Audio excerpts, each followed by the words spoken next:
Know your vision. So when you know the vision you have for your life, you are unlikely to allow someone to disrupt um, and distract.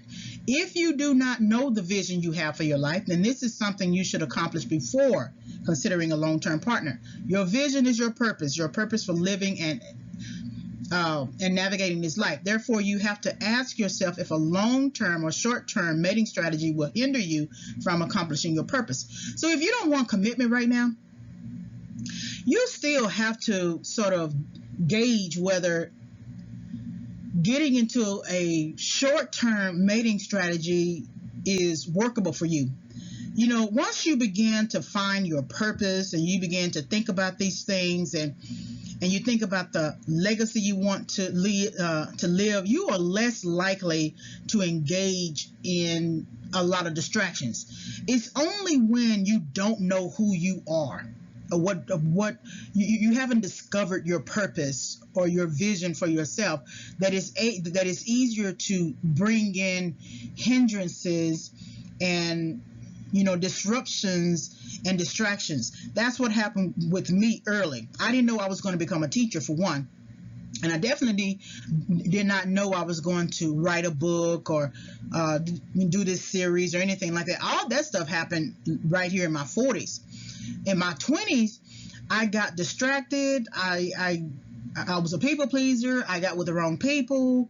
And so there was opportunity to know the vision and the purpose for my life, but I just kept bringing in disruptions and distractions. Now that I know the vision for my life, no one has my telephone number.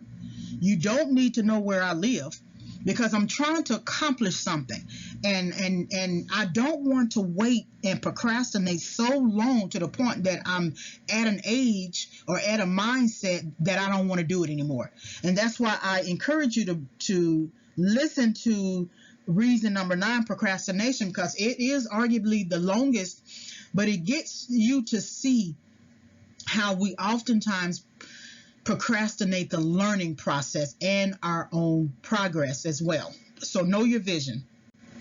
Know your finances. You must be financially stable.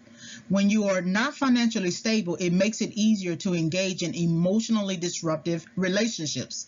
So that means you need to look at, where do you have a savings investment plan, pay off debt. You should not think about a relationship when you are in thousands and thousands and thousands of debt. If you have bad credit, going into a relationship is not going to solve that personal problem that you have. You still got to resolve it. And most men tend to be a lot better at money. They don't have a whole bunch of credit cards and things like that. They like to pay everything in cash. And if you are bad with money and you need credit cards and you like to be in debt, that's going to be a problem in the relationship, right? Purchase life insurance. Plan for the little transitions and setbacks. That's something that I struggled with. Beginning at April 2013 is when I established my 7-year plan.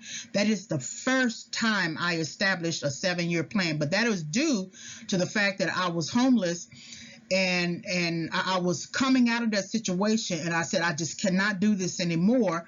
What is going to be my plan? And so I knew that anything of worth is going to take time. And I knew that 7 in the Bible is the number for completion. So I said, I'm going to establish a 7-year plan. And the goal was to change my economy. That I was in student loan debt, of course. I didn't have a lot of credit card debt, but I did have something. But I didn't have my own place. I wasn't sure if I can get back into teaching. I was able to in 2013, but I was below the poverty line. If you are living in a shelter or even living on your friend's couch, you are homeless. I don't care if that person has a nice house or whatever. I don't care. If you are living with family, that's homeless. So I knew that if I was going to change my economy status, my financial status, that I needed a plan, and I knew that I needed to develop products and services in order to accomplish that, and I knew I needed to get back into the job field, which I was able to do. And the lack of planning and planning for transitioning and setbacks and things like that just really has its root. And when I first graduated from high school, when I graduated from college, I could hold down a job, finish school or whatever, but I did not plan for the exit. That I knew eventually I was going to, leave high school, but I was thinking that the job I was on was going to keep me on. So I didn't have another plan. I knew I was going to, graduate from college. Of course, I cannot be a, perpetual student without some kind of goal in mind to like apply knowledge.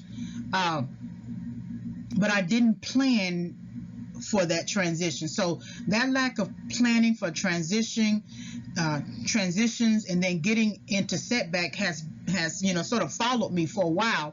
And in April 2013 is when I changed my trajectory, I guess, if that's the word, where I changed my path. It's time to get back on a path that is focused with stability and direction.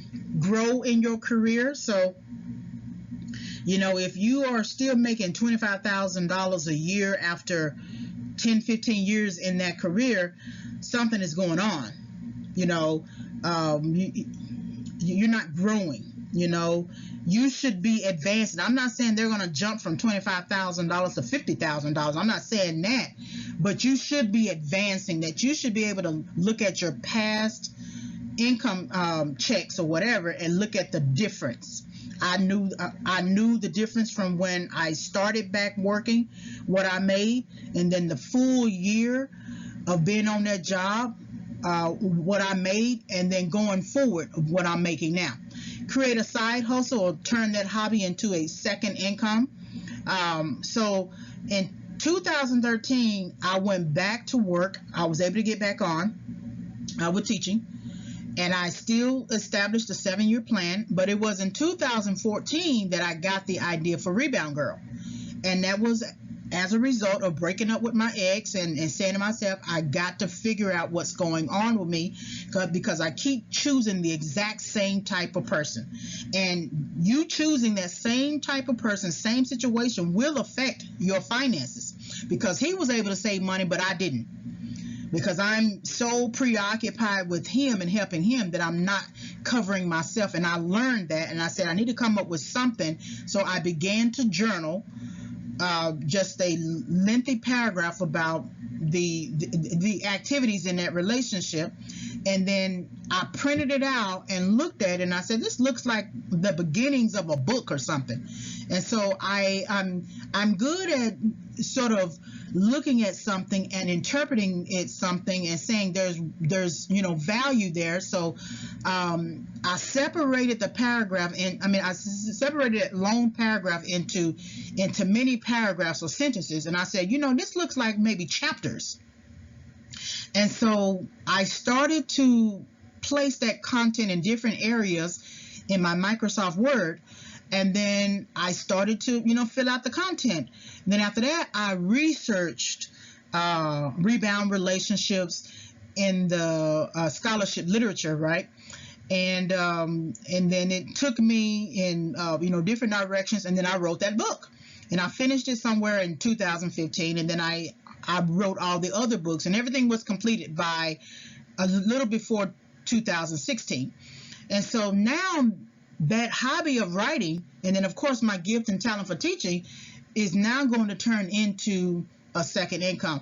Now I am more concerned about covering myself instead of covering everybody else, and it's now going to help me with my finances, change my economy, etc. So gap assessment. Preparation involves understanding where there are gaps in your understanding. These include the following. So where are there gaps in your finances and debt reduction? Does your debt outweigh your current income? If your debt outweighs your current income and you are always in the red, you don't have time truly for a relationship. I know it seems like you do, When you seek a relationship, you're almost seeking unconsciously someone to solve that problem for you, where your debt outweighs your income. And you are the only one who can truly solve that problem. Also, shelter and stability. What type of shelter? Are you still living with your parents? If you are down, you have a situation where you lost your job. I was homeless for a bit. I lost my job. I lost my teaching job. It was during the recession, and it was hard for me to, find stable work. I had to do freelancing, so I had to move in with family. Now we struggled because they didn't understand how I could have the degrees that I have and not have work. It can happen, but I don't live with them now. That was for a time. That was for a season. I had to live in a shelter for a minute, and that was for a time and for a season. But I have been stable ever since 2013. And it's 2019, and that's what you want to look for. When someone is struggling, that's different from their everyday, generating income, working. Where are they living? Do they know how to live on their own? I, I've seen so many people who are like 30, 40 years old, and they have never had their own apartment. That's not good. Work and savings plans. So you know that you need work to remain stable in your life. I understand that you might have a side hustle, a side gig, etc., etc., but you still need a stable force in your life to ensure that you can pull retirement, or you can leverage that job. Like I have teaching. I teach. Now teaching is a calling. At the same time, I can leverage teaching for other things that I want to do. And so work and having a savings plan are both important. If you don't have those two things, then that's a gap. Education and skill development. So you know that you need education. It's interesting how people, graduate from high school and they think they have it all together. But like I tell my students, what your childhood, your knowledge base is everything you learned in childhood at the house all the way up to high school and graduation. Now, where are you going to take yourself? Where do you want to take yourself? You need to know that you need skills. College, people like to say that college is not for everybody. That's a lie. College is about reading and learning about the world around you. And you have to know the world around you. That means you need to pick up a book. You need to get a skill. So therefore, at least those 2 to 4 years will help you to process your thinking in terms of where you want to take yourself. Emotional self-regulation and temperament. If you were still blowing up and cussing people out and telling people off and walking away and leaving the room, that's not going to work in a marriage. It might work with a friend. It might work with a short-term boyfriend, but if you're talking about a marriage and you don't know how to manage your emotions, and you can't manage your emotions unless you are in chaos, that is telling. That is something that you need to think about and consider. So therefore, you should know your own gaps. No one should come to you and say, this is a gap for you. You know you. So a good scripture to consider is Luke 14:28 through 30. For which of you, intending to build a tower, sitteth not down first, and counteth the cost, whether he have sufficient to finish it? Lest happily after he hath laid the foundation, and is not able to finish it, all that behold it begin to mock him, saying, this man began to build and was not able to finish.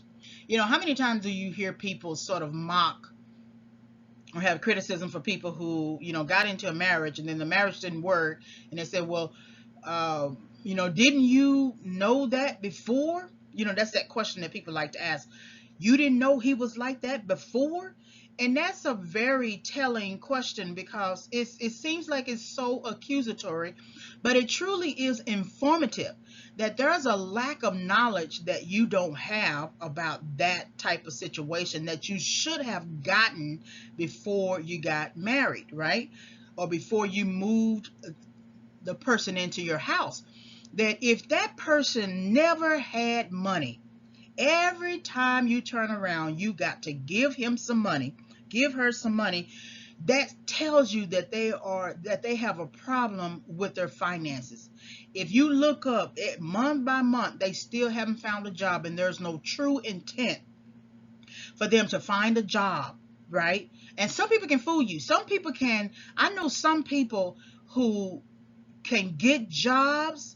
I mean, they will hustle and grind and go get a job and stay on that job for 6 months. So some people can fool you with that. But if they are just not workers, right? They're just not people who work. You should not marry that person, because in marriage you are supposed to take responsibility for each other. And if they're not, if they don't even care enough to keep a place for themselves or keep a job for themselves, then they don't care enough to take responsibility for themselves, for the marriage, for you, for the kids you might have, for the all of the responsibilities you would have to um, um, have to do and provide for. So for which of you intending to build a tower sitteth not down first and counteth the cost? That means you need to plan, you need to prepare, so that when you lay the foundation, you can build on top of it and no one will laugh at you. Gap assessment is a term that you often see in business. I like to use it sometimes in my classroom.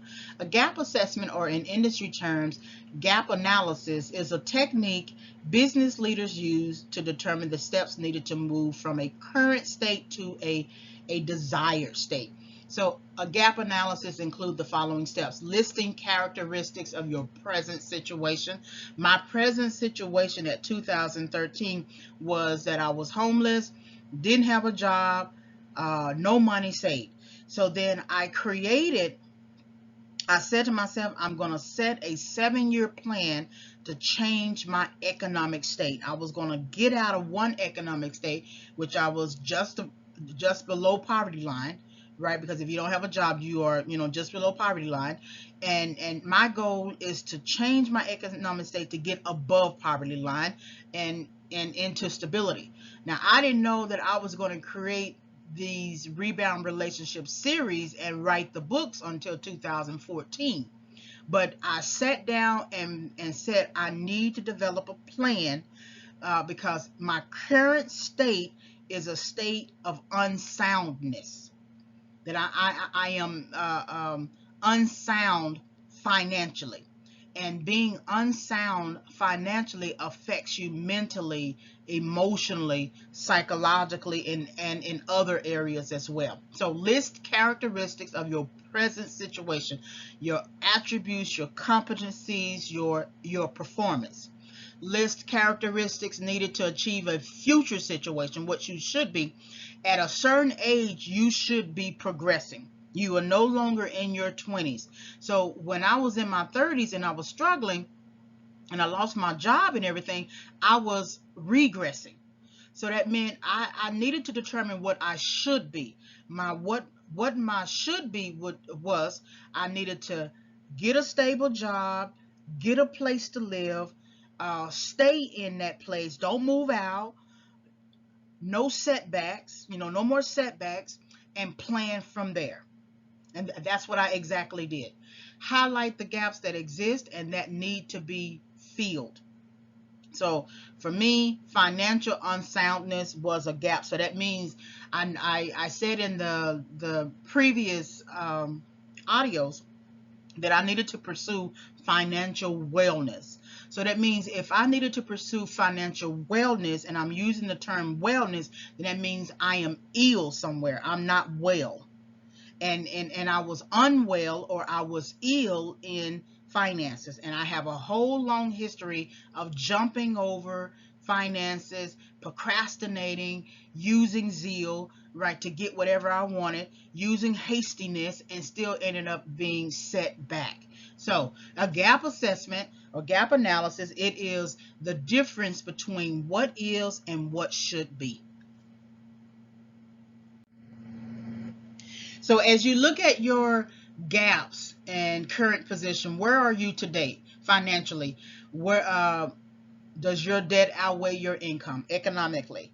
Um, where are you in terms of economic status, your poverty level, or you could be at, middle class level or working class level. If you are at working class level and you've been there for so long, why aren't you moving up economically and financially? Is it that you need to add skills?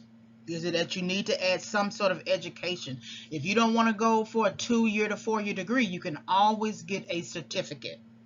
And a certificate can move you up into another level position. So look at your economic status. Emotionally, do you have problems regulating your mood? Do you know how to handle conflict? Some people can be very good at finances but struggle with conflict. They just don't want to do it. They just don't want to handle it. Psychologically, how are you in terms of your stress management? Have you taken on too much? There is a multitask that you need to do to life, and then there is a multitask and too much on your plate. And you have to decide what needs to be removed from your plate in order to be able to manage just the normal stresses that come with you managing a project like yourself, like your job, like your school, like your finances. Spiritually, uh, what is your understanding about sex in marriage and sex out of marriage? I've had sex out of marriage, so I'm not going to tell you be a virgin. I'm not going to, get on my high horse because I've been my own hypocrite. However, with today's environment where people are into so many different things, you might need to check your sex. You might need to hold back. You might need to stand up, for yourself where you didn't before, because everybody is basically into everything. And so, whereas in your past, you might not have made the man put on a condom. Today, you might have to make him put on a condom, right? Or whereas with the woman, you might need to check and see if she has something or whatever. I don't know what it is for you, but you may have to look at your views on sex and say, I might need to wait it out. I might need to just take some time away from it. And then skill development, referring to whether it is time for you to begin upgrading skills or developing a skill to move you forward. So you can have um, good education, have good job experience, etc. But if you were to apply for like a new job, you may not be competitive. All of you might be qualified for the job or the jobs, but one of you, including yourself, may not be competitive as someone else who is applying for the job, right? So that means you need to know uh, the changes in your industry. We are moving from coal mining to green, sustainable energy, right? But you got many people who say, no, coal is going to come back. Coal is not going to come back. You see more, everything more along the lines of technology, green, sustainable energy, etc. That means you need to pick up a new skills. You got about 2 years before this industry uh, passes you by, right? And procrastination is really um, proc- um, procrastinating the learning process you need to undergo. Okay, and then gaps and future positions. So where should you be? Where do you want to go? No marriage to a person will help you to understand yourself. The marriage will bring you your issues to the forefront. There are some things there are some things he knows, but not everyone is patient with what you don't know. So for example, if you are 30 some years old, a little before 40, you shouldn't still be struggling in finances. Or at least if you are working on finances, you still should not be struggling with job. That somewhere you need to, what our parents used to say, you need to get somewhere and settle down. right? You shouldn't be moving from job to job to job, because some people are not going to be patient with you in that area, because you are deliberately positioning yourself in a state of losing. And when you hook up with somebody who is a winner, it's hard for that person to understand you wanting to lose. So not everyone is patient with what you don't know. That means you need to tap into what your gaps are and get somewhere and settle down. What are your plans? What is your vision? What is your purpose? To where do you want to take yourself? So you should always have some 5 year, 7 year, 10 year, 15, 20 year plan. And what happens is people don't do that because they want to live for the day. But usually the people who live for the day, they tend to live the longest, but they don't have anything to to show as accomplishment, and they end up having to come and live with you in their later lives. It would have been a lot better for them to give their 20s, their 30s, and their 40s at least to you know, personal development, professional development, so they won't have to go and live with somebody in their 50s and 60s and 70s and 80s, 90s, and shoots, if they live all the way to their hundreds, you have to take care of them.